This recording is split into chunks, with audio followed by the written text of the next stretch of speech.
একটি সবুজ জঙ্গলে থাকতো এক দুষ্টু বানর। সে গাছে গাছে লাফাতো, ফল খেত আর খুবই মজা করত। আর সেই জঙ্গলেই থাকতো একটি ছোট্ট টিয়া পাখি। টিয়া পাখিটি খুবই মিষ্টি আর খুবই বুদ্ধিমান ছিল। একদিন সকালে বানর গাছে বসে মিষ্টি আম খাচ্ছিল।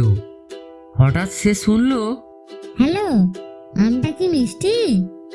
বানর চারিদিকে তাকিয়ে দেখলো পাশের ডালে বসে আছে টিয়া পাখি।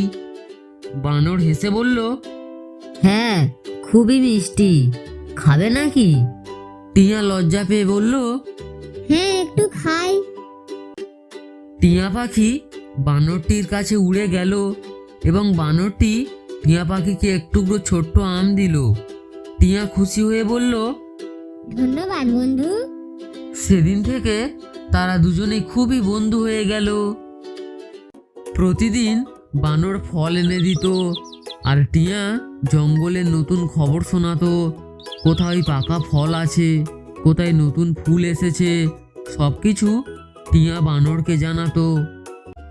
একদিন বানর আর টিয়া একসাথে খেলছিল। বানর একটি বড় লাল ফল পেল।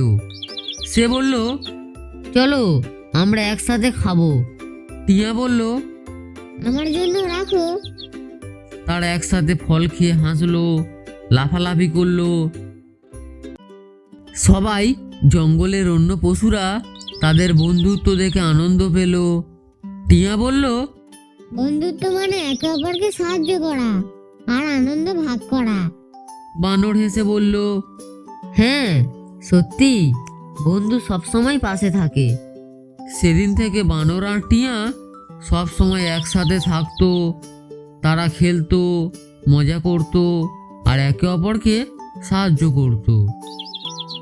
তো ছোট্ট বন্ধুরা, এই গল্প আমাদের শেখায় ভালো বন্ধু মানেই একসাথে খুশি থাকা আর একে অপরকে সাহায্য করা।